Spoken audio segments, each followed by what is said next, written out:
Let's open a word of prayer. Lord, thank you for this day, Lord, and we just pray that you will give us wisdom as we live in a very difficult time, Lord. We pray that you will bring peace to the Middle East, that you will protect those who are acting justly,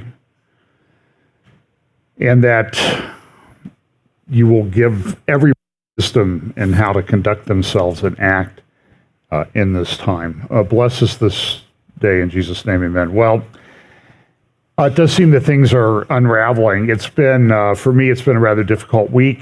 I have friends in Israel. I've been in communication with a lot of people, back and forth, trying to figure out what happened.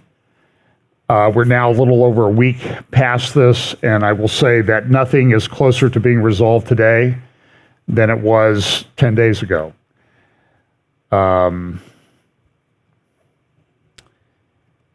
I tried to prepare everything that I was going to present to you today, and I failed, just because there was a lot of information to sift through, a lot of videos, a lot of thoughts, a lot of people communicating things with me. And I try not to ignore people, but I get sent, it seems like 100 or 200 videos a day, some of which are an hour and a half long.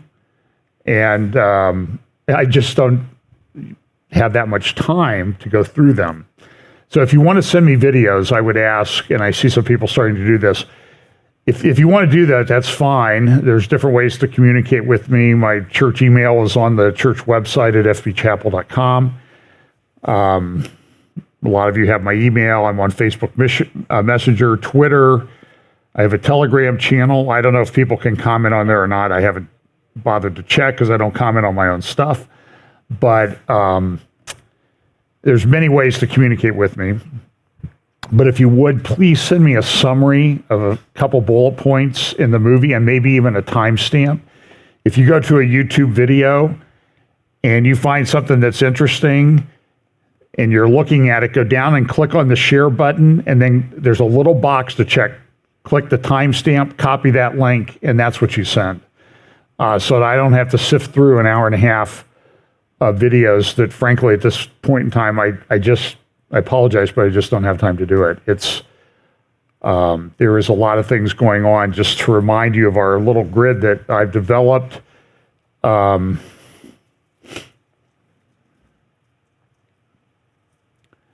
seen a lot of things this week that have bothered me a lot. Olivier Melnick and I did a little program Friday. It's up on our YouTube channel. I was on One American News. Also had a two-part interview with David Fiorazo. One part played Friday on Worldview Matters. You can look for that on Apple Podcast and Rumble. And some other channels. I don't know what all they're on. And then part two will play tomorrow sometime. I don't know what time. It'll be up and posted tomorrow. So I talked to a lot of people this week. I have a tremendous number of thoughts running through my head at this time, more than usual. But I've seen some things that concern me, but I've seen some things that encourage me. Those of us who speak on this topic in conferences, it should be pretty obvious if you pay attention to the different conferences that people don't agree on everything. Even people at the same conference with a lot of the same orientation don't agree on some of the finer details. And I think that's okay that we're in this period of time where things are going to be happening more quickly. So I'm not as bothered by people disagreeing. I'm bothered by people who mock the whole observation of what's going on in the world. I saw a post today, oh, you people, this has always been the same thing. It's the same thing that's been going on since Jesus went back to heaven. This is no different than any other time. Now, I don't know how you can say that, and I think that if you want to have that opinion, that's fine, and then don't pay attention to any of us who are talking about it. How about that? because I don't know what edifying thing you thought would happen. The events of Bible prophecy that are prophesied in Scripture will unfold in a real world. They will happen, as I've said, I think I titled my talk in Texas at the Hope for Our Times conference about 6 weeks ago, 5 or 6 weeks ago. Seems like 8 months ago at this point. Gradually, then suddenly. And I've talked about that a lot, that things in Bible prophecy will happen gradually and they will happen suddenly. It's just like things that we see with regard to the apostasy in the church. It will be gradual, then sudden. I see a lot of things, frankly, and this is not to tout my own horn, I see a lot of things happening in the church that I talked about at least 22 years ago. They're now really coming to the forefront. Back then, we used to talk about postmodernism, and then shortly after that, it sort of morphed into postmodernism being that thought where your truth, everybody has their own truth, and your truth is as good as my truth. But you can see that in the current context of the world, these jihadis have their truth, and it's diametrically opposed to the truth that other people hold. So the postmodernism morphed into in the church, into the emergent or emerging church. I think it was, people tried to make a distinction between the two, and it was, I found to be nonsensical. That also started to bring in a lot of mysticism and that type of thing into the church. And it's only gotten worse. It's been mainstream. I mean, we don't even talk about the emergent and the emerging church anymore because it's embedded in the evangelical church. And I use the term church pretty loosely with what I'm seeing going on these days. But with the events that we see going on in the Middle East, with this nation called Israel, with Bible prophecy, whatever we thought was divisive in the church and dividing the church, my belief and strong conviction is you've seen nothing yet. This will become one of the most, if not the most divisive thing we have ever seen in the days, weeks, months, and years. And I'm not inclined to add decades to that lineage of dates or time markers, because it's going very quickly. And we know that in Daniel chapter 12, it talks about, a time when the wise will understand. Now, if you're mocking or unconcerned about the times in which we live, then you are not going to be one of the wise that understand. You have completely excluded yourself from that possibility. Much like the people who did not look at the time markers associated with the first coming of Christ in terms of the prophecies that existed, they missed it. Missing it this time will carry with it severe consequences. Let's look at some of the things that happen now. We've had this talk, by the way, while I'm talking on this will be focused solely on what's going on in Israel and the Middle East for the most part, but it's having a worldwide impact. There are a lot of things, believe me, if you saw the pile of things in notes and maybe I should just publish my messages to myself, because that's where I send all my links, and then I never get to them. And I have a large number of links concerning what's going on with the economy, central bank digital currencies, economic crisis, energy issues. I might have a couple slides about that today. I don't remember because I remember I put a couple in, but I don't know if they are still there. But we're in a big problem in the world if you haven't noticed. Food prices continue to go up. Energy costs continue to go up. It's a difficult time to live. So this is the flag of Hamas. This is the organization in Gaza that has been in power in Gaza since about 2007. Israel withdrew from Gaza in 2005. Actually, I believe the day that they began pulling Jewish residents of Gaza out of Gaza was the 9th of Av, which is a historically significant date on the Jewish calendar and in Jewish history. The first and second temples were destroyed on that day. And people who had farms, homes, businesses, they were pulled out of Israel. It's interesting that within about 48 hours, a little hurricane hit the United States called Katrina. Had a conversation with an Orthodox Jew in Ben Gurion Airport in 2011, and we talked about that, and he said, you Christians need to understand that when you make us divide our land, things happen to you. Now everybody's doing it. Now everybody wants to do it. So there's this organization that came to power in Gaza in 2007. It was democratically elected. I don't know if they've had elections since. The question is how popular they are. They rule with a rod of iron. They are offgrowth or outshoot of the Muslim Brotherhood.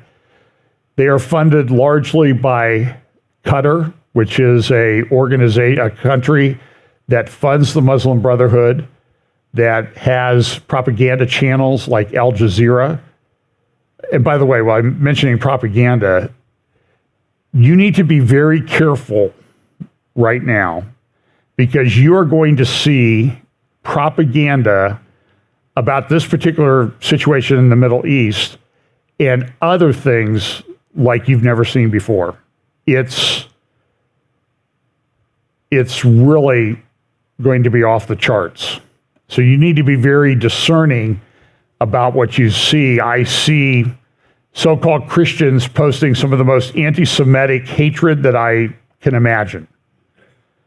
And various channels. I guess if you want to email me, I'll send you some of the names. I don't want to go into them right now. I don't want to give them any credit for anything. It should be patently obvious to you. If the knee-jerk reaction is to blame Israel for everything that went on, that's an anti-Semitic channel.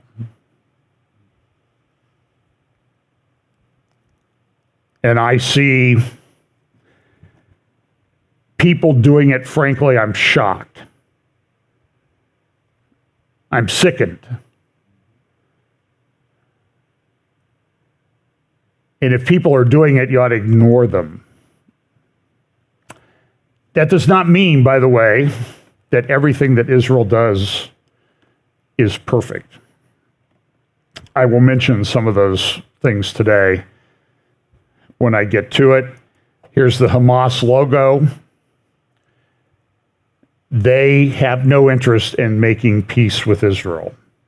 Their charter contains statements. It was updated. It was published in, I think, about 2004, then updated in 2016 or 2017.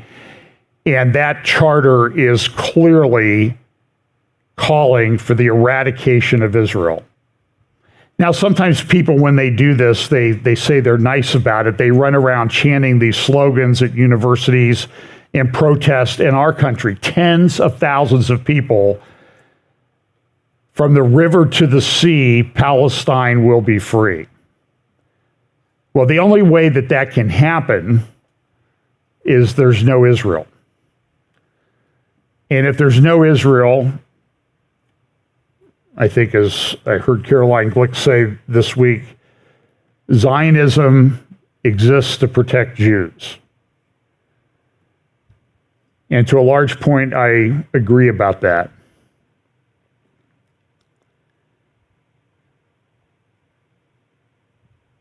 It's a troubling time. This is the man who is the head of Hamas, Haniyeh. He lives in Qatar in a luxurious apartment. And you can see from the grooming of his beard that he probably visits an expensive barber every day of his life. Process that. So here is a little video that I found, and it was done by a pro-Hamas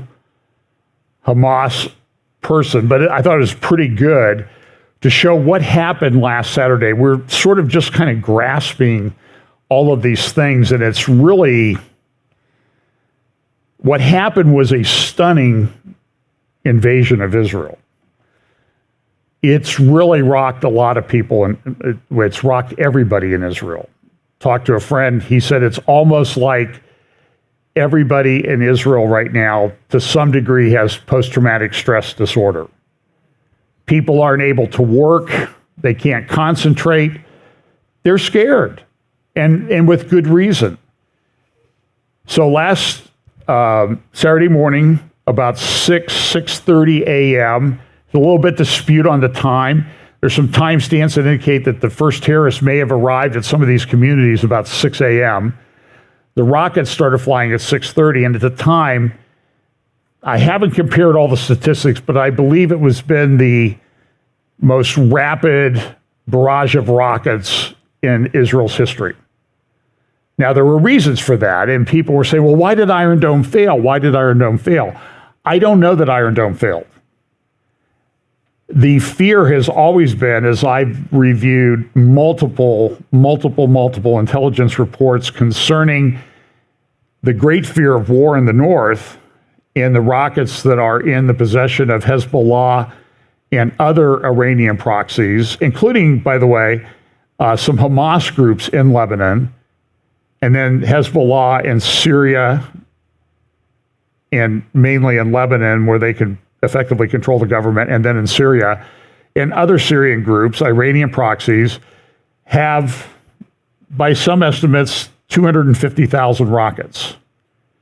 What you saw last weekend was a barrage of rockets that quickly went over 3,000 rockets in a very short period of time, about 6 or 7 hours, which I think is a significant time marker. So as these terrorists were coming to the fence, this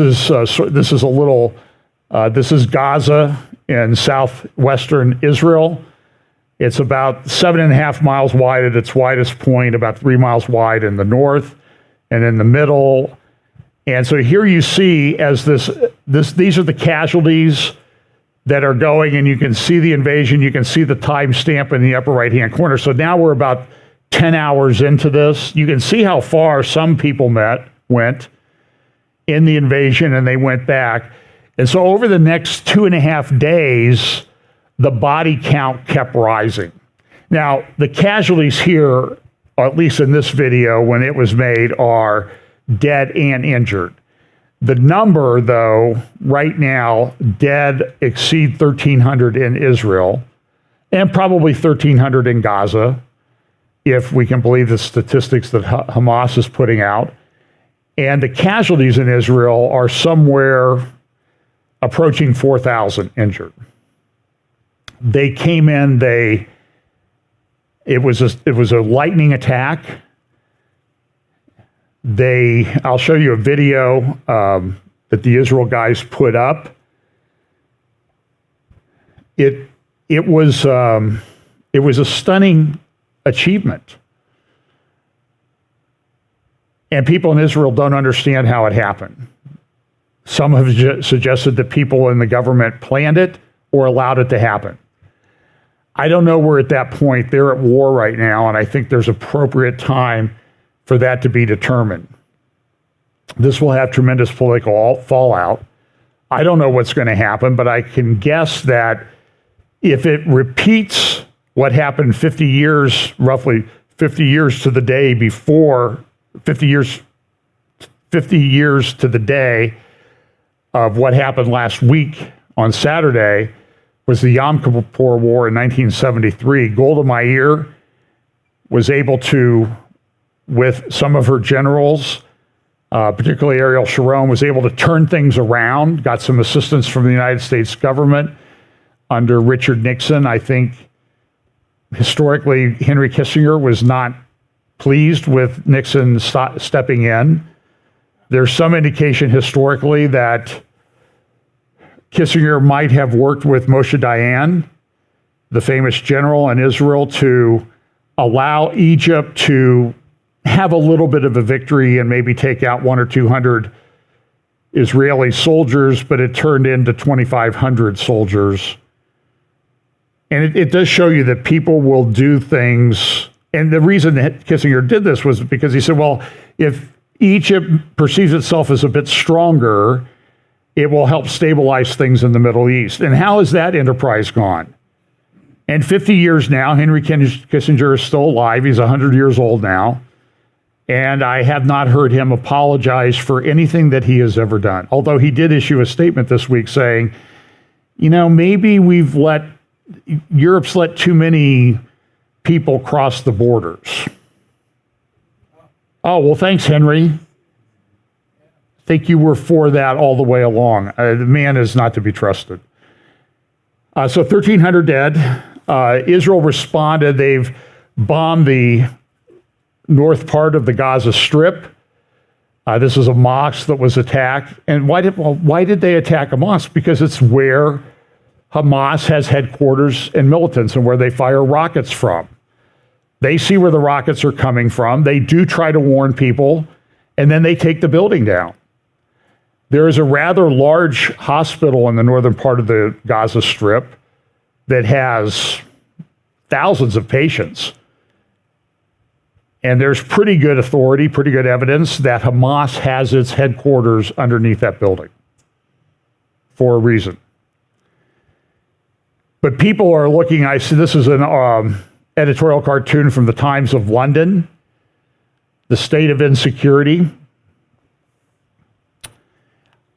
And it's interesting, 3 weeks ago Friday, I played you the clip a couple weeks ago. You can go back and look at it.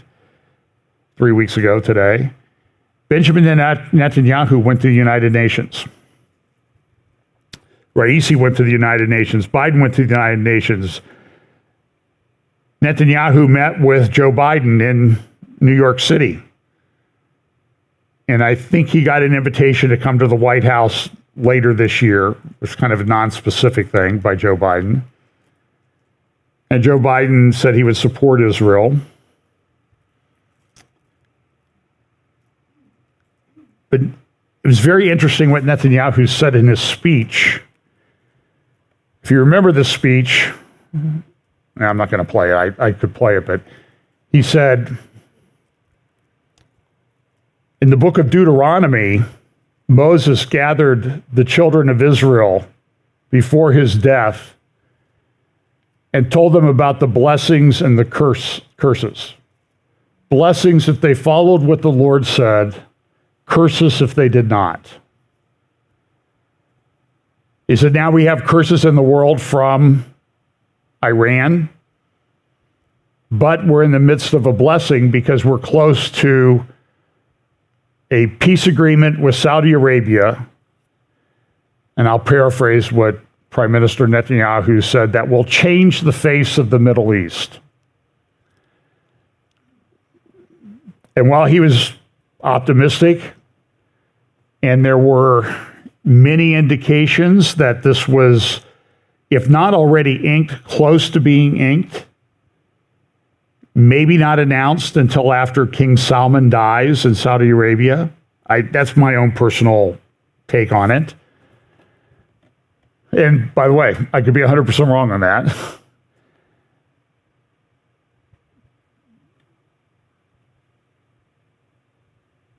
But his prediction of changing the face of the Middle East came true, but for a totally different reason. The face of the Middle East did change. It appears that this operation had been planned by Hamas with the assistance of Iran and Hezbollah for maybe 2 years. It at least started over a year ago when Netanyahu was not even the prime minister, when no one in Israel had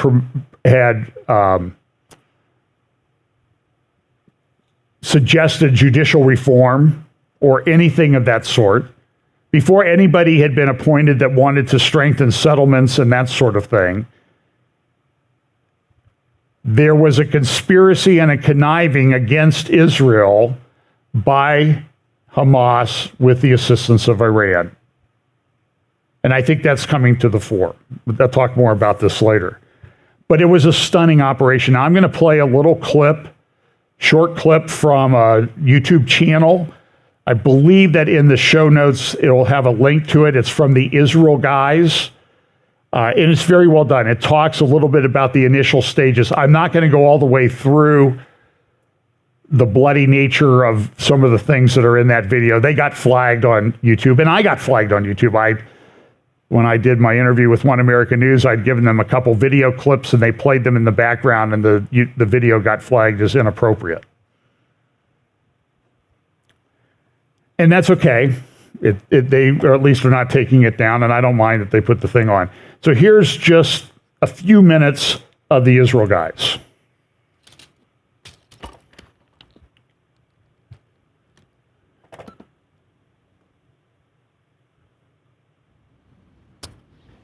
Guys, as you know, Israel was attacked by the terrorist organization Hamas this week.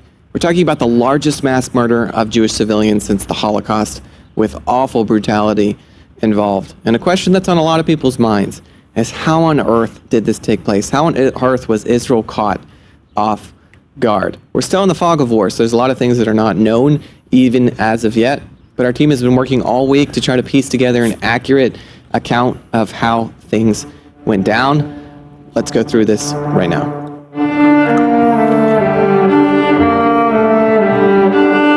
October 7th, 2023. Israelis were celebrating the last day of the joyous festival of Sukkot, Simchat Torah. It was a Sabbath in Israel, so religious Jews had all electronics turned off, including phones, radios, and TVs. At 6:30 a.m., Hamas began firing a barrage of nearly 3,000 rockets into southern Israel.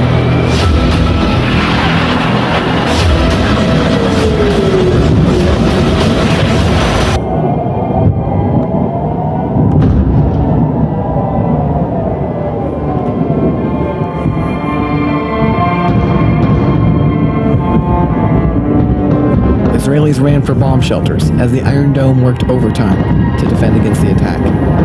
As terrible as the rockets were, Israel had faced this many times before. In a way, it almost seemed routine. The sound.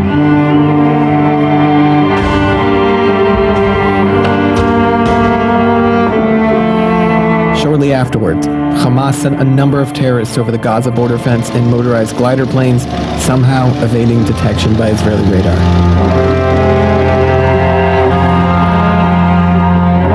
These terrorists landed, then secured the ground around parts of the border fence.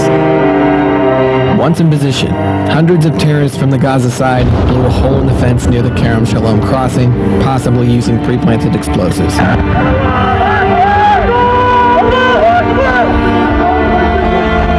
Commando unit quickly made their way through the fence and attacked Israel's Southern Army Gaza headquarters, somehow jamming their communications, preventing personnel from calling commanders or each other.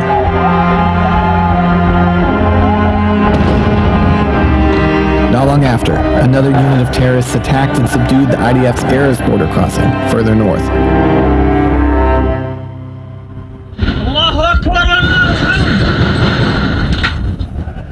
Are you Okay, if you want to see that whole video, you can go over to this link. So it was a stunning achievement. They came across the border. They took out communications towers. They took out people in the guard towers. It was a Shabbat. It was similar to what happened in Yom Kippur. This was Simchat Torah. It was a holiday, a feast, a Shabbat, a special day. It appears a lot of people were off. As best as I can determine, there had been a terrorist attack a little bit further north and a lot of unrest in the West Bank. And so people assumed that the border was secure with the people that they had. So they shifted some resources to the north. And there were a lot of, appears to be, errors made. They were deceived. It was a very clever operation. They jammed communications. They took out communications facilities. They took out guards. They went into barracks and bases and killed soldiers. There were about 300 soldiers killed. In many cases, they were shot as they were waking up from sleep, running in their underwear to get their weapons, shot and killed, and then they took their uniforms and put their uniforms on in many cases, and then they went into the communities around the border fence, about 20 communities, and they would go to the door dressed as, in some cases, Israeli soldiers saying, "We're here to help," and they would go in and they would kill the people. The brutality of what was done was just absolutely stunning. I do not have a clip of the I-24 news report, but if you go to YouTube to I-24 News, small I-24 News, you will find a report. I cannot remember the reporter's name. The Israeli Defense Forces took foreign press on a tour of the kibbutzes as they were recovering bodies after they had determined that the bodies of the terrorists, which were rotting in the sun, it was a sickening sight. They took them around and they showed them what they had done. In one kibbutz near the north part of the Gaza Strip, they found 40 bodies of toddlers and babies, a number of whom had been decapitated. In many cases, they took the bodies and they burned them beyond recognition. It was bad enough that even the official account, Twitter account of the Prime Minister of Israel posted several pictures, one of a dead baby and then of two burned bodies.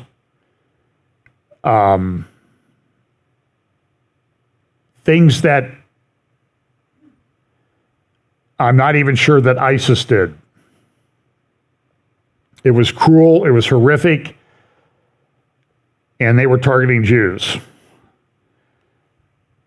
There was a rave party that was going on down near the border involving 1,000 or so young people, mainly young people, about 2 to 3 miles from the north part of the border of the Gaza Strip in an open field. I'll show you a couple pictures of that soon.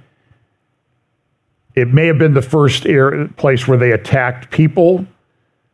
They came in, I'll talk more about that later. The United States has come out in support of Israel and has said, listen, we're going to put these assets, the Gerald Ford Carrier Group is in the Eastern Mediterranean now with aircraft and support vessels. It's the largest aircraft carrier that we have. There's some question in people in Israel, is it really here to help? Is it here to help great? Or is it just here to kind of keep us from going too far? There was, as you know, there was money that Iran had frozen in South Korea accounts by sanctions issued by the United States. Those sanctions were lifted. The money was transferred to Qatar. It was soon to be taken by Iran to use. It had not been used in this operation, as best as I can tell. And there was, this is the Washington Post a couple days ago, reporting that the U.S. and Qatar had entered into a quiet agreement to stop this $6 billion from getting to Iran. However, there's clear evidence that tens of millions, if not hundreds of millions of dollars have been transferred in the recent months to the Palestinian Authority and to Hamas. The Palestinian Authority took 5 days before they came out, and they said, we abhor the loss of life on both sides. They did not condemn Hamas. There's a lot of tension between Hamas and the Palestinian Authority. They don't get along. There's a lot of tension within the area of the West Bank, known as Biblical Judea and Biblical Samaria. It's a very, very big mess. Iran has been very clever in the way they've gone after this. They have been funding terror cells in the West Bank area. That would be the areas immediately south and north of Jerusalem, all the way up to Nazareth. You know, there's been reporting on this for months. There have been operation after operation, Jenin, Nablus, other places. There have been people killed driving on highways, Jewish people killed driving on highways. There have been a lot of Palestinians killed in Israeli Defense Force raids as they take out these terror cells. And so that's caused, I believe, a shift in resources to that area away from the border fence, which they felt was secure. Now, look, if they thought that border was secure, they were wrong.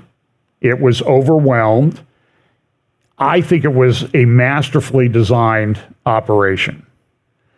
It used high tech, but it also used low tech.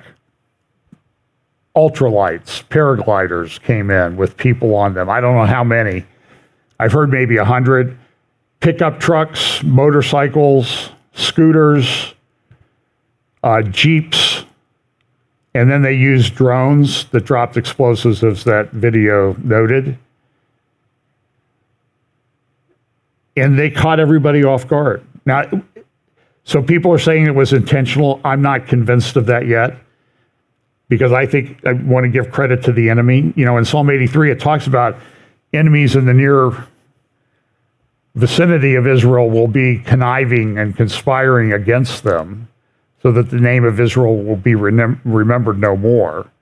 And whether Hamas is specifically mentioned in that or referenced in that prophecy, this written by Asaph, who's described in another passage in Scripture and Chronicles, like 2 Chronicles, I think, as a seer, as a prophet.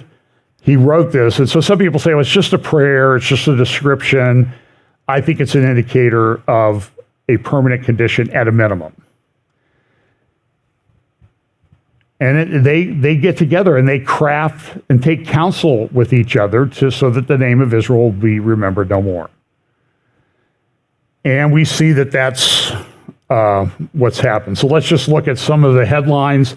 Death toll over 1,300.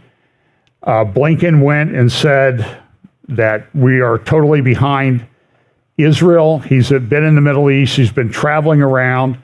Yesterday, he went to the Abrahamic House of Faith in the United Arab Emirates with a representative of the United Arab Emirates government. And he noted in his speech that he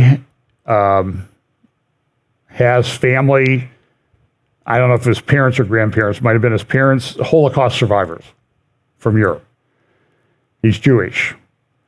Biden came out in support of the United States in an encouraging way, but the one thing that was kind of missing from all of the talk was Iran.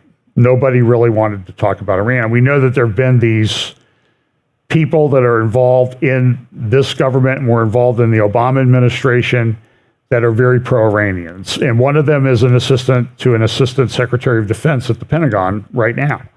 That was exposed by the Atlantic, Iran International, another website called Semaphore, S-E-M as in Mary, A-F-O-R-E, Semaphore. So it was encouraging and not encouraging. The funerals are starting. The stories, well, there are 1,300 dead Israelis. The big concern, about 29 of them were Americans.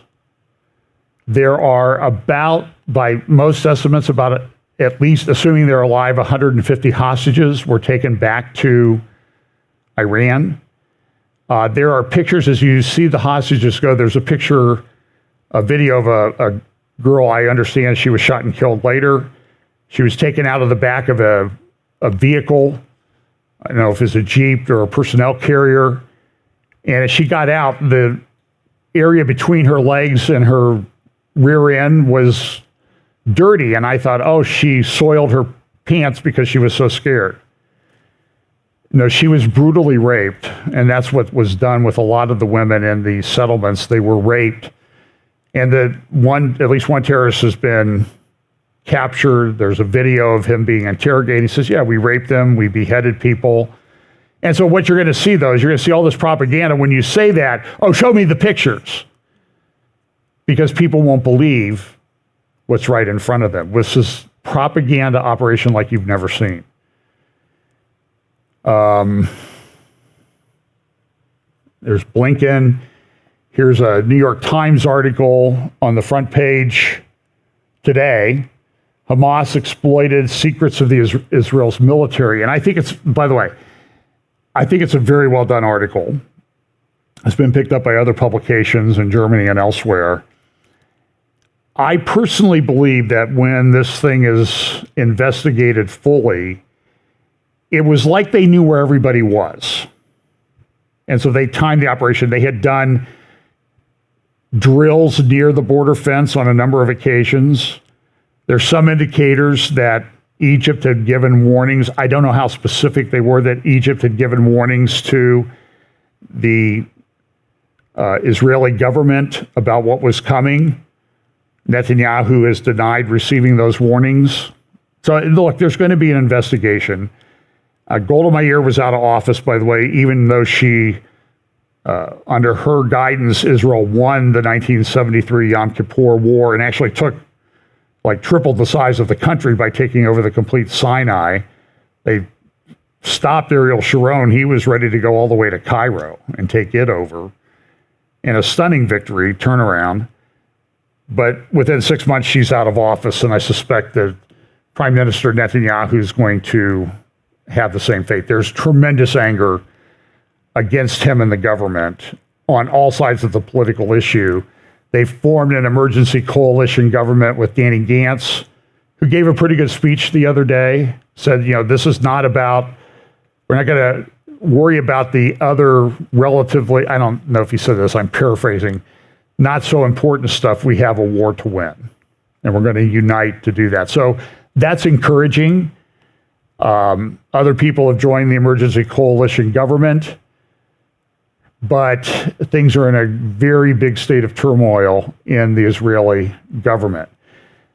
I think that all these rocket attacks, so a year ago, what happened, a little over a year ago, Palestinian Islamic Jihad did a rocket barrage on Israel. That lasted about 10 or 11 days, and in that period of time, about 3,000 rockets were launched into Israel, and that was a lot. This had about 3,000 or more rockets in the first 6 or 7 hours. Part of that was done, I believe, to gather intelligence for what they want to do in the north, which is overwhelm Iron Dome and David's Sling. Hamas did shoot off one rocket that went all the way to Haifa, which is 100 miles. It was taken out by David's Sling, which is designed more for longer range missiles because they fly at a higher altitude. Iron Dome has an altitude limitation. But part of it was, and people were saying, well, why is Iron Dome failing? And I'm not convinced that it failed. It's just that it was overwhelmed. But this is over the last 3-4 years, I have read many intelligence reports all concerned about what's going to happen, what is going to happen if there's a war in the north, how many casualties are we going to incur before we can get things under control, because Iron Dome will not be able to handle the rockets or the drones. Now, there's a development of a thing, I've reported about this for at least a year, called Iron Beam. Some people have indicated that it's close to being operational, which is why they may have decided to do the operation at this time, the invasion from Gaza. I don't know that it is, but even then, it's cheaper, but it has limited range. So where Iron Dome can be miles away from the missile, Iron Beam needs to be 1 kilometer to a mile away from the projectile that it's trying to shoot down, whether it's a drone or a missile. And it'll be amazing. I mean, and I think it's coming, but it's not here yet. That's for sure. You can see the picture there on the right upper left-hand corner, body bags stacked up. I saw truckloads of burned bodies. I saw truckloads, semi-trailer truckloads of refrigerated trucks, body bags. I saw body bags that were like this big. In some cases, those body bags might have contained the remains of an adult who had been burned. It's the level of cruelty was there. They set things on fire. They roamed through these communities down there.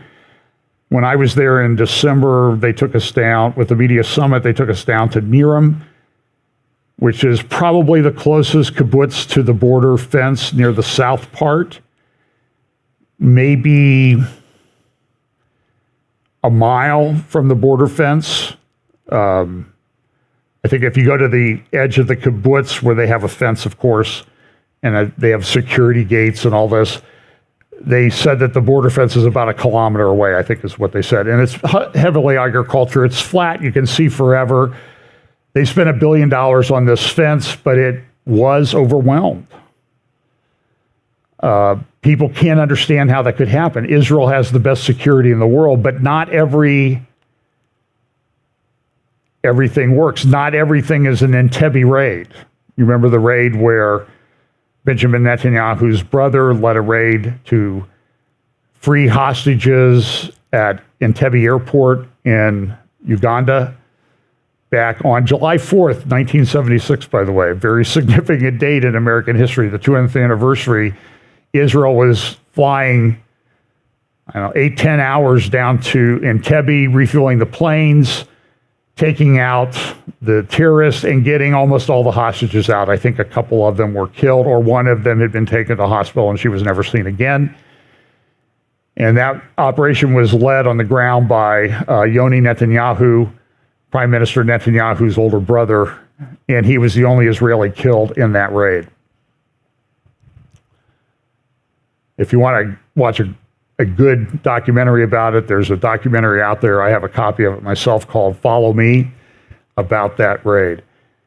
So just, they're going into Gaza. Right now, there's some question as to when they're going to do that. Everybody expected them to start it. I think what you'll find is they'll start it when they're good and ready to. When the weather conditions are good, when they have everybody there. Israel has called up 350,000 reserves out of a country of 9 million people. This means that there's nobody in Israel that does not know anybody that's not affected, certainly within 1 or 2 degrees. I mean, family, friends, 1,300 dead Israelis down in a relatively small area of the country. There was a stabbing in France of a Jewish person. I believe I even saw outside the embassy and Israeli embassy in China, a Jewish man was stabbed just today. There's also some thinking that maybe China was involved in this because China has designs on Taiwan, and this will get the world focused on one thing. And by the way, how many of you read any articles about Ukraine this week? That's still going on. May have seen a couple, but not that many. Netanyahu says we're going to go until Hamas is no more. It will be a very difficult operation. Here's a graphic that was from one of the kibbutzes. In the upper left-hand corner, you see a couple. They have 14-month-old twins. They left the twins in the safe room in their residence and went out to fight the terrorists and were killed. 16 hours later, and it took time. These communities are spread out. It took soldiers a while to get there. I don't know why. That's going to be investigated. But then they went to the safe room about 16 hours later and found the twins there alive. And so now here's two twins that have no parents. And there are many stories of that. There were whole families slaughtered. Father, mother, 3 daughters. There was one particularly cruel story where the terrorists went into the home of an elderly lady, a grandmother, referred to by everybody as the matriarch of her family. Everybody loved grandma. They used her phone to film them killing her. They then used her phone to upload a video of her being killed to the grandmother's Facebook account, where her granddaughter happened to log on to Facebook and find it. They were taking grandmothers, babies, children. I posted a picture on my Facebook page of a 3 or 4 year old young girl, cute, real curly hair. I have great nieces around that age with curly hair, and they took her to Gaza, where she is a hostage, where they will use her as a human shield. This is a level of cruelty. You can see pictures of inside the kibbutz and that sort of thing. Now, a lot of people in Israel are coming out. Here's an ex-Mossad chief that says, "Oh, well, a ground invasion will only add to the agony." And so there's a reason why it's sometimes good that people are ex-Mossad chiefs when they're this stupid.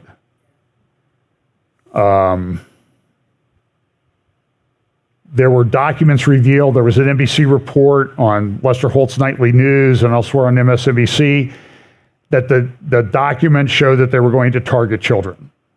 They had very detailed maps of the area. They knew where they were going specifically. They executed that in many, many cases. There's one story, though, of a lady who, there are a couple places where they didn't have success. Most of the weapons are kept in an armory in a kibbutz. So you have to get access to them. And this came so quickly. And I think that all these rocket attacks that they've had over the years, they were gathering intel. What do people do when we launch a rocket attack? The sirens go off and they run to their safe room. What do the soldiers do when we do that? And I don't know what the rule is for soldiers. I've asked people, I haven't gotten an answer yet. What do they stand down? And these rocket attacks went on for 6 hours. And there was some indication that people said, we're under fire, we can't come right now. I don't know the answer.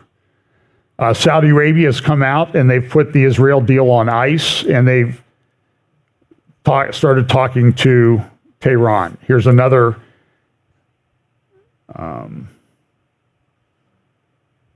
editorial from the Times of London. You can see who struck the match there. That's the Ayatollah Khamenei. Here on the right, tens of thousands of people have come out, campuses and elsewhere. I think this is London, a protest in favor of Hamas in London. By the way, the protests started in the United States, in London, in Paris, on university campuses.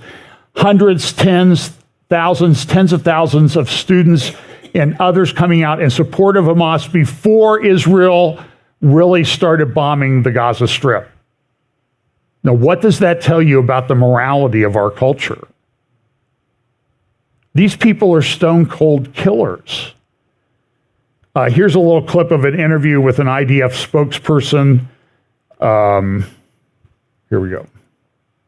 Focus of what we're talking about. Why isn't it that how Hamas has set the stage for this situation? By building the infrastructure using civilians, by launching this murderous attack against Israel, and now by telling their civilians not to vacate. That should be front and center of anybody in the world looking at the situation here. Not the fact that we are defending ourselves, and not the fact that we are trying to set the situation straight here and to focus on Hamas and its military capability. I cannot confirm or deny what happened with that specific bus. I've heard the reports, but I can categorically say that we are not targeting civilians. Categorically. If we were, then the situation would be totally different. We are not. No, sir, and I am not trying to lecture you. I am trying to ask questions. This is a very difficult situation, and I understand your anger after what happened on Saturday. And please do not take any of these questions as an attempt by me to minimize those murders. That is not what I'm doing. But I have spent my day speaking with Canadian citizens 16 years old and 19 years old, and they are stuck in Gaza, and they cannot get out, and they are terrified that they're not going to live through the weekend. 1,700 civilians, people have been killed inside Gaza since your attack started. And I know your intent is to eradicate Hamas, but there has already been significant collateral damage. A journalist crew was killed in Lebanon today. So this is why I ask these questions, not to lecture and not to minimize what has happened to your country. Listen, I understand that it's your job to ask questions, but I think the choice of questions really has importance here. And I understand that civilians who are there are afraid and concerned. But look, on the other side, we evacuated all of the Israeli citizens in southern Israel. The places are empty. It's ghost towns. All of the communities around the Gaza border, they're empty. Either killed, butchered, or wounded by Hamas, or taken hostage, or actively evacuated by the IDF. And they're all over Israel now, in hotels or with family or wherever they have found a place to be. Why? Because we don't want civilians in an active combat zone. That's also what we've told the Palestinians. It's an active combat zone. Get out. So what they've done is they said that they're going to be going in. Everybody north of a certain line in Gaza needs to move south. It's 1.1 million people. And now you're going to see propaganda videos. I've been sent them. And on the roads, there were a couple of explosions as people were exiting the Gaza Strip. There's really only two roads that go to the south. There was an explosion. I believe in one explosion, 70 people were killed. And immediately the propaganda is, oh, those were Israeli drone attacks on the people escaping. But there are many pictures. Seth Fransman has posted them at the Jerusalem Post of Hamas blocking the roads with trucks and then disabling the trucks. These appeared to be IED type explosions, not a drone explosion. I went through a couple of them frame by frame. And look, I'm not a computer graphics forensic expert, but I'm just telling you is there were instances where people were filmed in the Gaza Strip. And look, there have been children killed. There have been babies, young children, toddlers killed. That happens when you put your rocket launchers in an apartment building. And it's horrible that it happens. But this is how do you deal with the situation? It's a very difficult thing. It's war. I mean, that's the thing. So there were a picture of Palestinians, and one came running out holding what appeared to be a child, but then when the video stopped, the video was clear it was just a large baby doll. But it had blood smeared on it. It was fake. That's what happens. This article, the most horrifying act I have ever witnessed. This is in the Jerusalem Post on today. The people, I saw a video of Anderson Cooper and his film person. They went into a house in a kibbutz, and then you hear the cameraman behind Anderson Cooper vomiting. It took a long time to get through all the bodies. The death count went, when it was 100 on Friday afternoon, so this is 8 or 9 hours after everything had started, it was over 100. Somebody wrote to me that's connected with the Israeli defense establishment or security establishment, said this is going to be 400, now it's 1,300. And the story. So go look for the I-24 news report, and you can listen to what she says. I don't think she said that 40 babies had been beheaded. I don't think that's accurate. But then, as one of my friends in Israel pointed out, who cares if they were beheaded? They killed babies. They targeted and killed babies. And they raped one young girl. So I told you about this girl who was taken out of the thing and her pants were, oh, I think I did. She was brutally raped, and they raped a bunch of other people. It's like the Holocaust. There's all kinds of stories. At Harvard, they signed a letter condemning Israel almost immediately. They put it up.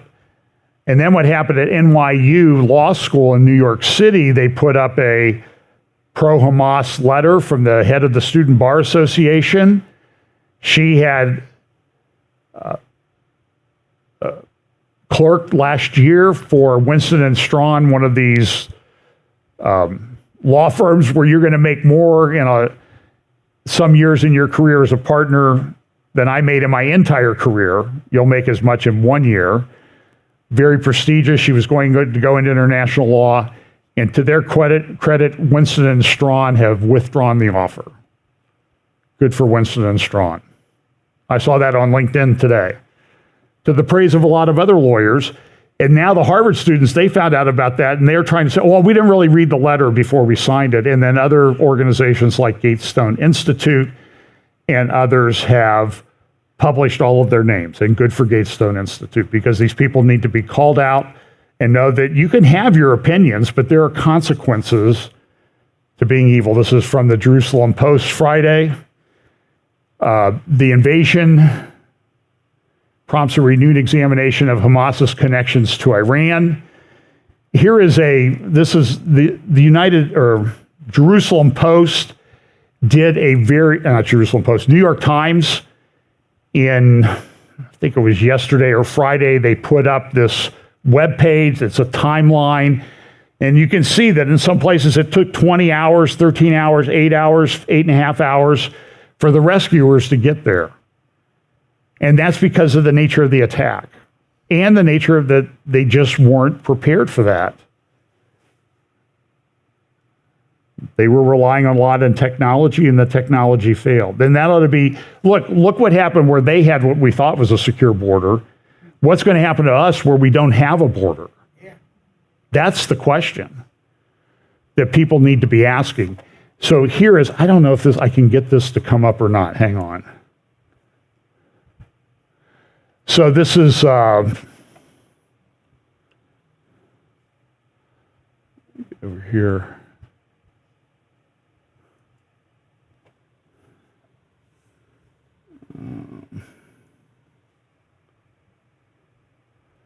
So this shows some of the videos. This is on the New York Times website. Some of the things happen. You see the paragliders coming in. You see you see rockets going off and people flying in. This is at this rave party where they were dancing around a statue of Buddha. More about that in a moment. They saw the rockets coming in. They had security guards. They had a permit to be down there. And they were there to, I guess, to push for peace. There were at least 250 of them killed, probably, and there may still be several hundred missing. Some of them hid, one gal hid in a dumpster, called her parents afraid, and they found her body a day or two later. People got in their cars and ran to their cars. They ran across the field, and the Hamas terrorists just followed after them and mowed them down. They were shooting cars on roads around here, but this may have been where the first real serious attacks occurred. And people called the police, come help us, while they're under rocket attack. And I'm not excusing everything, but there was a place where they went in and killed, my understanding is, near here, 20 police officers in one building. They killed soldiers in bases here. People were putting on uniforms and running to the border, but they're 2 or 3, 4 hour drive away. So it takes a while to get there. But clearly there was a lack of preparedness. Now the question is, how far are we going to go with that?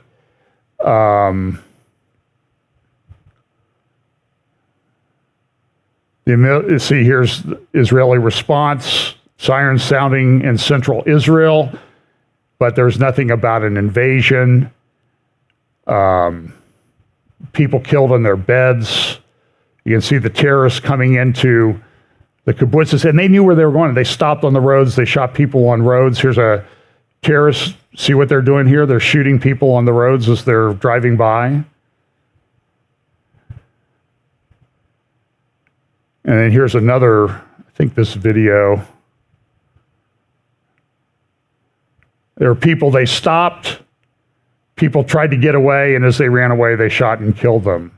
So I think there's a link in the show notes for this. You can, and I think it's a free link to get past the paywall at the New York Times. I can't guarantee it, but it's pretty good. These are people that were killed.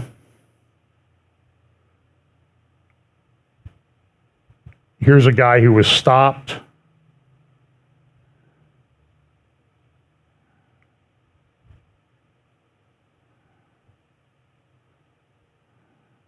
There's a grandmother who was kidnapped.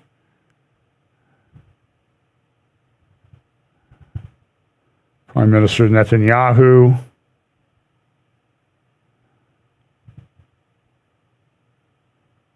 And yeah, they didn't get there. Here they're going through cars of people that they killed to get stuff. Computers, money. So here's the Israeli soldier response. Here's another one that was killed. There are 1,300 of these stories, and the funerals began today. There was one father found out that the Hamas had killed their, I think it was an 8-year-old daughter, and he said, I'm thankful to Hashem that she died because I didn't want her to be a hostage. I saw a picture of a funeral this morning, 2 bodies wrapped up, to be buried. A man burying his 2 daughters, who were somewhere around 15 to 20, I believe. So here's a video of the, I don't think there's anything, so I gotta get back here to my,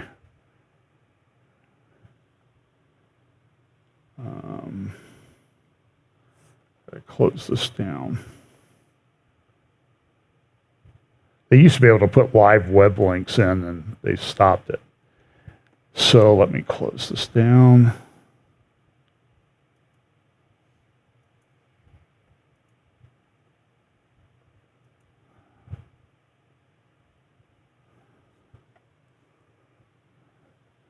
Okay, now I can go back to my web page or my PowerPoint. Here's a video of taken in the area near the rave. You can see what they did with the cars. They blew them up. They shot people. Hundreds of bodies found here. I saw they stacked them in a tent. And what they did was sort of cruel. Here's another video, and you'll see here as the people were exiting, there were only a couple ways out. You can see it's all fields and everything. They shot and killed all the people in cars, so they created a traffic jam, and then everybody behind was essentially a sitting duck. So people survived by driving through the fields, but they went down and shot and killed people in all those cars. People drove down there. One general I was listening to this morning, or lieutenant colonel, he was saying, I couldn't drive because there were so many bodies laying on the road. I had to watch where I was driving. Because there's not, it's agricultural, rural area. There's not that many. Here's a picture of the area of the rave. And of course, the bodies stacked in a refrigerated truck. This is a very good article at Ynet. I have a link in the show notes. And it's from, I'm not going to go in detail about it, but the person who wrote this is, I can't remember his name. There's a link in the show notes. It will be in Hebrew at Ynet. So what you do is you take the link, you copy it, and you go to there's other ways to do this. I think Brave or Google Chrome, you paste the link in the browser, and then in the upper right-hand corner of the address bar, it will allow you, there should be a little drop-down thing appear that says, do you want to translate this to English or another language? But look at this. On the Way to Black Sabbath, a chronicle of strategic intelligence and tactical failure. It's a very good analysis of what happened. It's a sober analysis. Hamas did not intentionally respond to the elimination of jihad officials to portray as the good boy invested in restoring the Gaza Strip. They were deception. They used children. It says here, order violations involving children were used to place charges on the fence. So they sent children to the border that had explosives. They placed them along the fence. They were then able to explode those later and go through. There were at least 4 major, maybe 6 major breaches in the fence. And this is a pretty, everybody thought this is a pretty high-tech, secure fence. Nothing could be, we don't have to worry about it. But go read the article at Ynet. It's pretty stunning. This is an article from Jonathan Spire at the Jerusalem Post. He's talking about, is Iran involved? He did he's with the Middle East Forum, an organization that's run by Daniel Pipes. And here's a little webinar that they did on the internet the other day. And Jonathan has asked, was Iran involved? Thank you, Greg. And let me start then by considering the Iranian angle, and then I'll go on to look at a couple of other countries and contexts, which I think are useful here.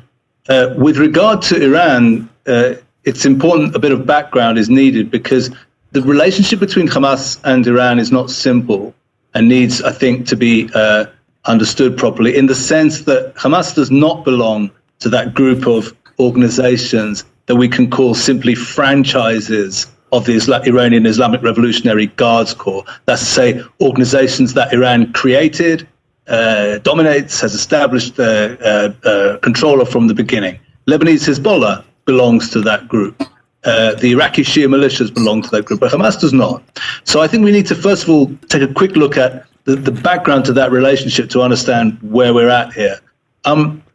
Hamas' relationship with Iran really begins in the early 1990s when 400 Hamas leaders were expelled to southern Lebanon and established acquaintance with and then friendship and closeness with Lebanese Hezbollah. But it's interesting to note that that relationship, which flourished for the subsequent 2 decades really following that, received a very severe blow just a decade ago because Hamas, reflecting its roots as a Muslim Brotherhood Islamist organization, supported the Islamist uprising, Sunni Islamist uprising in Syria. And as a result, the relationship was very severely damaged. Hamas has been trying over the last now half decade since the civil war. Well, go read Jonathan's article. And he says, look, part of the problem here is with regard to Iran, Israel's been focused on the nuclear threat. Our own government's assessments came out a couple weeks ago, and it said, well, they're not really actively pursuing a nuclear weapon at this time, but they could have 5 of them in 2 weeks. Well, that's really comforting. And so what is Israel supposed to do? The question is the United States going to try to take out Iran? And boy, now everybody's upset with the United States government. They're making us get involved in wars because that's somebody else over there. It'll never affect us. I think that's rather naive. And I'm not a big fan of war either. This is an article from Seth Fransman about Israel needs to rethink its regional strategy. Again, there's a link in the show notes to read that at the Jerusalem Post. And I had dinner back in December with Seth and Jonathan Spire. It was a very interesting conversation. We focused more on the north and Syria, though, as I recall in that conversation, not so much on Gaza, because everybody thought, well, we've got that under control. This is what I was talking about. So China's doing all this stuff in the background. So this is in the New York Times today. Chinese Bitcoin mines in U.S. fuel suspicions. Possible security risk and stress on grid. They're Bitcoin mining. They're computer servers. That's how they get the Bitcoin value. They do these calculations, and it costs computers. So here's a server farm in Greenbrier, Arkansas, and they consume a tremendous amount of electricity. And by the way, I don't know what kind of stress that Intel plant that they're building out here in New Albany is going to put on our power and water resources around here because they take a lot of water, they take a lot of electricity, and what they're building out there is only 1/5 of what they really want to build so far. So I don't know. Blinken, he went to Iran. And he's telling everybody they need to back us. This is the Al-Quds newspaper from the Palestinian Authority. Al-Quds mean Jerusalem. This is the Gaza Strip here on the left. And these are the areas of damage. This is a pretty good graphic from the New York Times that gives you the statistics of what's been damaged thus far and the area of evacuation. Egypt, by the way, which borders the Gaza Strip on the south, has closed the crossing. Hamas, by the way, was going around taking away people's keys to their cars.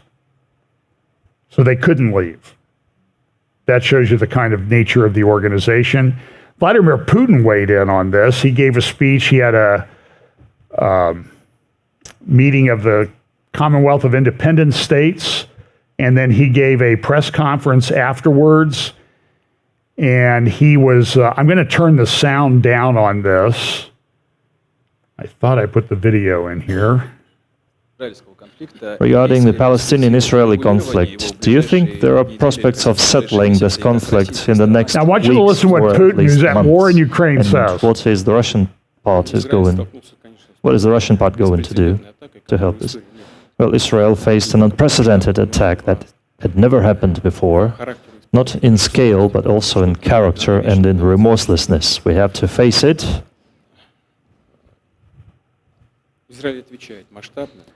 Israel is responding on a large scale and using pretty cruel methods, harsh.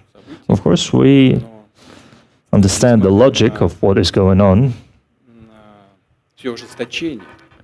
But despite all the ferocity on both sides, despite all the remorselessness, we need to think about civilian population. Now we see even in the United States there are evaluations of what's going on. So he essentially goes on to say, listen, And there are we can't let Israel options do what how things the might Germans go did to us from here. in Stalingrad, I hear or Leningrad, which it was called at the time, I believe. But then look at this other headline from the Arab News in Saudi Arabia, non-stop assaults by Russia on key city in Ukraine. And so he's telling Israel to use restraint. Because why? Because it's the Jews, folks. It's okay. What is it that I heard somebody say? If hypocrisy was water, the world would drown. This is a graphic that, and I don't have the tweet teed up, but Alexander Dugin, who has been off and on an advisor to Vladimir Putin, talked about the fact that this is going to lead to a wider war. Here is a meeting that took place in Qatar between the Iranian foreign minister on the left today, Iranian foreign minister on the left, and the leader of Hamas on the right. But they have nothing to do with each other. And our government came out and said, we're not sure Iran's involved. But then in an Iranian newspaper that's a mouthpiece of the Iranian regime, Israel Kayan, they posted, we are the hands, feet, and mind of Hamas in planning this operation. So the thing is, you got to understand is they say one thing to you in the West, and then you go back and see what they say to their people in the original language, and you translate it, and it doesn't come out too well.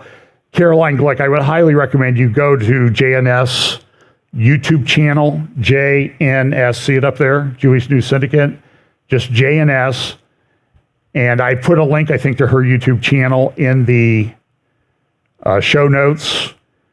She's been doing a lot of videos, very heartfelt, as this is causing a lot of stress in people. I post other videos on my Facebook page of friends of mine, Nicole and some others. This is a very difficult time, but she wrote a very good article at JNS, was just published, and it says Hamas's deception and our self-deception. And I think she's very accurate in this, that Hamas over the last 2.5 years has sort of convinced the Israeli government, hey, we're trying to govern Gaza. We need some more money. Could you help us? We have a bad water system. Could you help us get pipes so we can put water pipes in? And what do? They're now publishing videos of where they take the pipes to a factory and they turn them into rockets and missiles, the water pipes. But a lot of people in Israel and the Israeli government believe that the problem could be managed, and that the way to manage it was occasionally we have to mow the lawn in Gaza, as they call it. Well, now they've said they're going in. There are tunnels all over under Gaza City and elsewhere in the Gaza Strip. I think they're going to go in. I don't see any way that they will not at this point after what happened. But it's going to be a very, very difficult battle. So you need to pray for the people involved and pray for the innocent people of Gaza that they somehow be taken out of harm's way. Pray for the innocent people of Gaza. So, long-standing problem. Saudi Arabia put the deal on ice. And now the question is this going to open in a front in the north? You see the Sea of the Galilee on the right. There's been some rocket fire, mortars, and that type of thing fired on the northern border. I believe, again, these things change. Like the other day, there was a report that there was a massive drone incursion from the north, but it turned out to be, it could have been a cyber attack. It could have been that they were picking up their own drones, but it popped up on the alert. There's a couple of alert apps that you can get if you want to download them. My Red Alert just doesn't work that well. And some of the people are concerned that their Red Alert apps have been hacked. By the way, my personal opinion, remember Israel developed that Pegasus software that they put on the phones of people in other countries and they were able to track people? I will not be surprised if they find out that a lot of the soldiers had that on their phones, and Hamas and Iran have been able to hack into them, and that way, that's how they knew their precise locations. It was, as I said, a very clever operation. Here's an article, analysis, Iran and the second and third front in northern Israel, and that's from Israel Today. By the way, there's a prophecy Facebook page, Be Alert, Prophecy in the News, Be Alert, Prophecy in the News. You can go and follow that and get some of this information. And then there's one other,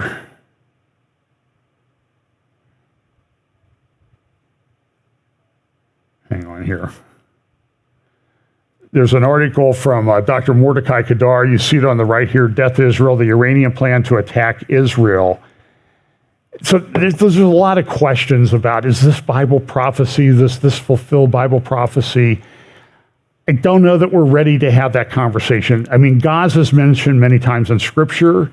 Goliath was from Gaza.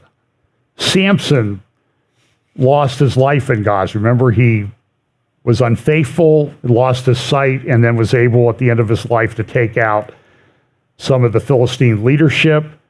And that story itself might be prophetic. So let's just see how this plays out and talk about it. I think it's maybe a little bit too early to make pronouncement that this is that. But listen to the Dr. Kadar's article. He wrote this in April of 2023. I hesitated quite a bit about whether to publish this piece because of the panic it might cause in Israel. However, in the Middle East environment, and particularly in Iraq, these things are known and serve as a topic of open discussion, so it is unthinkable that the Israeli public should not be aware of them as well, especially since they concern Israelis much more than the citizens of Iraq. A source I've known for years, an expatriate from the Middle East, a supporter of Israel who lives in Europe, is in continuous contact with people in Iran and Iraq, conveyed to me their assessment that Iran plans to launch a combined attack on Israel in the foreseeable future that will include all the forces at its disposal in several Arab countries. In Lebanon, Hezbollah and Hamas with many thousands of missiles, some of them precision-guided and unmanned aerial vehicles. In Syria, 17 armed and ready combat units, militias. Iran has transferred a very large number of missiles and UAVs to Syria, and these are ready to be launched. In Iraq, dozens of militias armed with missiles and UAVs.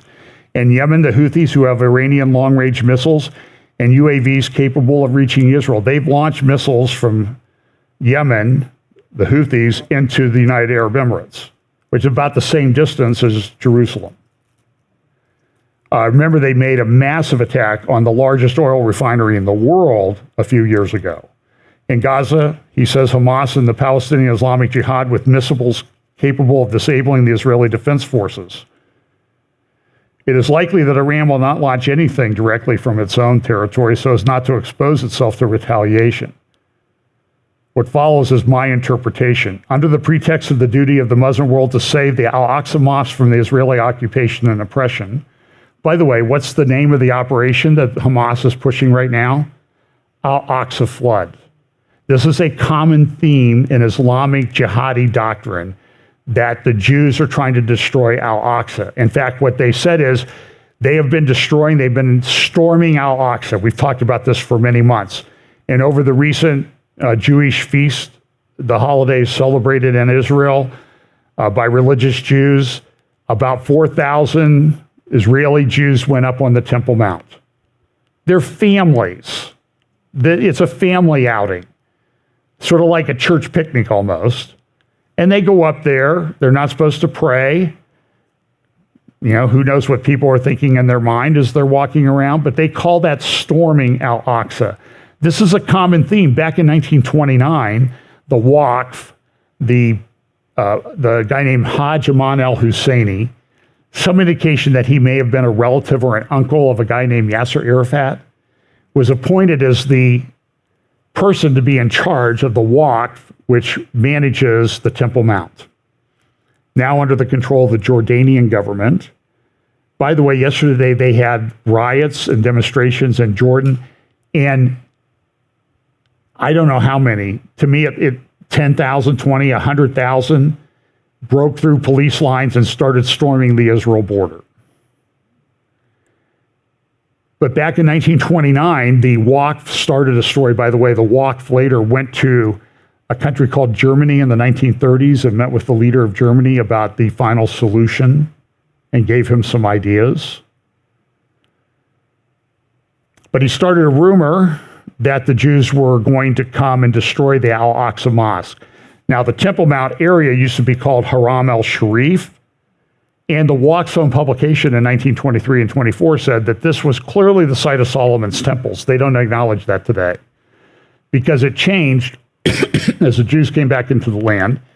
But he started a rumor that the Jews were going to go destroy the Temple Mount. Jihadi extremists in Hebron went into homes and slaughtered about 80 people, women, children, very similar to what you saw the last few days in southern Israel. So here's what Kedar says. And again, this article is linked in the show notes at jns.org. The first phase, the Arrow one, will be accompanied by a cyber attack on Israeli infrastructure systems. Now, I'm just telling you, he wrote this 6 months ago. Mordecai Kedar is probably the leading Muslim, Islamic, jihadi scholar, person who understands it in Israel today. He is a national treasure in my estimation. After a full day of cyber attack and a rain of missiles and UAVs on military bases and civilian infrastructure, the second phase will begin. This will be a coordinated ground attack from Lebanon, Syria, and Gaza by infantry forces mounted on dirt bikes and ATVs and equipped with anti-tank weapons that will attack Israeli ground forces in order to reach Jewish settlements as quickly as possible. Now, does that sound prophetic? Based on what's happened? 6 months ago, Dr. Kedar wrote this. Now, this was well known in Israel, so I don't know why people didn't. He's a little guy, you know. He's not very big, but he's a giant intellectually. The calculation of the Iranians is that the mobilization of Israel's reserves will take several days and will best be partial due to the chaos that will ensue from the initial attack. There are people who've driven up through the Jordan Valley and that place, and they see these makeshift parking lots filled with vehicles. What's that? They called up 350,000 reserves. People left home and they had to go park someplace and then be transported to their base. So imagine if everybody drove their own car. I mean, what would 300,000 vehicles do in Columbus, Ohio? I mean, what's it like down around campus when they have, 25,000 cars for an Ohio State game? The invasion of ground forces from Syria, Lebanon, and Gaza will be focused on Israeli settlements with the aim of demoralizing the Israeli public and forcing the government to surrender in order to save the lives of many Israeli civilians who will be captured by the Arab and Iranian militias. The Israeli media, and especially the social media groups, will increase panic among the Israeli public.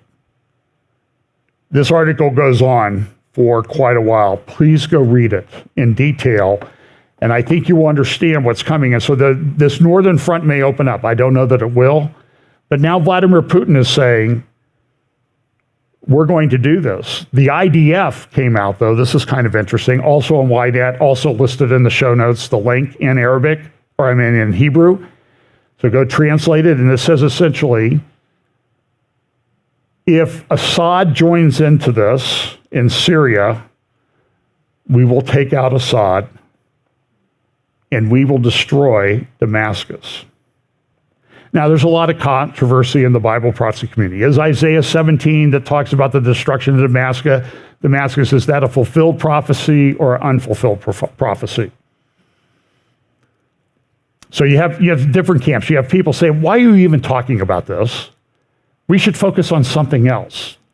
We should be like Andy Stanley. We should focus on affirming transgender children and giving them puberty blockers and sex change surgeries. That's the loving thing to do. Then there are others who say, well, it's already been fulfilled. But what if it's a double fulfillment? That's very often the case. And it says Damascus will cease from being a city. Now, is that a permanent thing? I believe it is. I believe it's yet to be fulfilled. I could be wrong. All I'm saying is this week, the Israeli Defense Forces put out a statement, we will take out Damascus if Assad gets involved. There's also already some indicators that there are Syrian militias moving towards the border in the Golan Heights. So look, this is a very difficult time. Here's a video that was posted. Oh, it's kids out on a it's Youth Day, right? It's like what is this? Oh, here, they're even down swimming, running up the hill, running through the water. What are they doing? They're training for an assault on Al-Aqsa. That's what they're doing. So look, what Hamas did to babies was horrific. In a couple of weeks, what is it, about 3 weeks, we'll have an election here in Ohio where you will get to vote on issue 1. A yes vote means essentially unrestricted abortion in the state of Ohio. So let me ask you this. In God's eyes, what Hamas did is horrible. But how does it really differ from the abortion that we allow to go on in our own country? And what's God going to do to blind us and judge us? That's the question. And the same thing in Israel. They're down there at a rave dancing to a Hindu god. I mean, there's many passages in the Old Testament that say, well, let me go back to Prime Minister Netanyahu's speech at the UN 3 weeks ago Friday. In Deuteronomy, we are given the blessings and the curses.